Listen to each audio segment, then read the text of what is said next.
សុស្ដីក៏ដូចជាជំរាបសួរបងប្អូនទាំងគ្នាថ្ងៃនេះនាំអារម្មណ៍ពុកម៉ែបងប្អូនមកទស្សនានៅបឹងឈូកនេះនៅខាងខេត្តកណ្ដាលបងប្អូននៅឆ្ងាយដែរបើនិយាយទៅពីទីរួមខេត្តមកឆ្ងាយគួរសមដែរពីទីរួមខេត្តមកឆ្ងាយគួរសមដែរបងប្អូននេះបឹងឈូកធំមែនទែនបាទធំបឹងឈូកនេះធំមែនទែន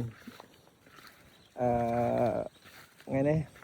មកបំពេញភារកិច្ចតែចៃដន្យនេះក៏មកដល់ម្ដុំហ្នឹងក៏ឃើញបឹងឈូកស្អាតក៏នាំអារម្មណ៍ពុកម៉ែបងប្អូនមកទស្សនានៅបឹងឈូកបាទនេះស្អាតមែនទេបងប្អូន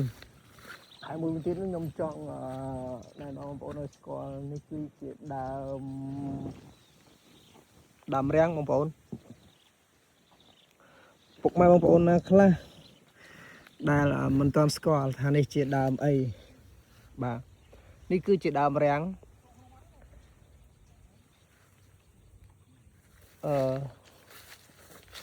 ដើមរាំងនេះ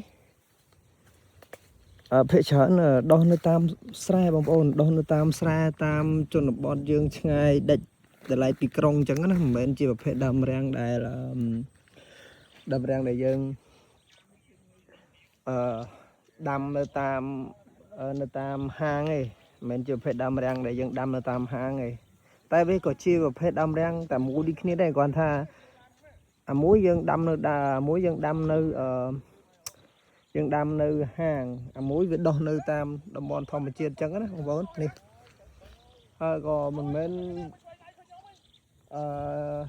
ខ្វះខាតទេការពិតដើមរាំងនេះវាមានច្រើនបងប្អូន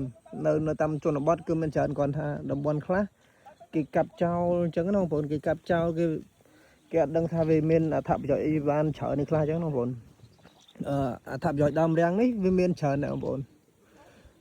ទីមួយវាគឺជាជំរកម្លប់ដែលយើងអាចសម្រាប់ពីការធ្វើស្រែធ្វើចំការមកយើងហត់នឿយយើងក្តៅអញ្ចឹងទៅយើងក៏អាចមកសម្រាប់មកជ្រកក្រោមម្លប់រាំងដល់ត្រឆឹងត្រឆៃត្រជាក់ស្រួលនេះបងប្អូនណាបាទហើយមួយវិញទៀតនោះនៅពេលដែលបងប្អូនហូបបាយហូបអាហារអញ្ចឹងទៅយើងដូចជា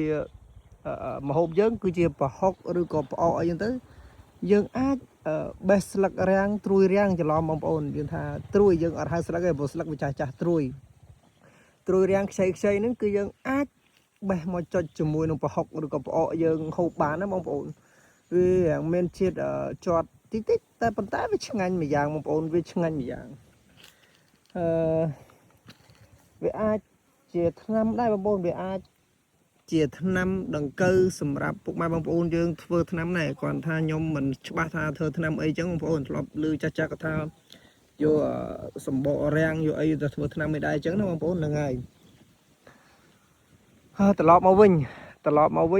នេះគឺជាឈូកនេះមិនមែនឈូកយើងធម្មតាបងប្អូនឈូកនេះជាទូទៅបងប្អូនយើងគាត់ដាំនេះគឺដាំគេហៅឈូកយកក្របបងប្អូនដាំយកក្របភាគច្រើនគាត់អត់បេះយកទៅលក់ទេគាត់ដាំយកក្របតដល់ទុំមិនគាត់បេះតែម្ដងទុំគាត់បេះហើយគាត់បលេះយកក្របយកទៅលក់បងប្អូនលក់បានថ្លៃណាបងប្អូនបាទលក់បានថ្លៃតែក៏យើងត្រូវការមើលថែដែរខ្លាចកដោខ្លាចអីវាស៊ីវាអីដែរអញ្ចឹងបងប្អូនយើងត្រូវការមានថ្នាំបាញ់ការពារដែរអញ្ចឹងណាខ្លាចកដោអីស៊ីជំនុំមិនបានទទួលបានផលនោះក៏យើងចំណាយពេលវេលាចំណាយកម្លាំងចំណាយថវិកាក្នុងការមើលថែច្រើនគូសំដែរអញ្ចឹងណាបងប្អូនហ្នឹងហើយតែឥឡូវវីដេអូនេះគឺអត់មានអីច្រើនទេអញ្ចឹងមានតែប៉ុណ្្នឹងឯងគ្រាន់តែចង់ថតបង្ហាញនីតិសភាពចែកជូនបងប្អូនឲ្យបងប្អូនទស្សនានៅអារម្មណ៍ថ្មីបែបសុខស្រែដែរអញ្ចឹងបងប្អូនបាទអញ្ចឹងវីដេអូនេះមានតែប៉ុណ្្នឹងឯងជម្រាបលាបងប្អូនបងប្អូនគ្នាបាយបាយ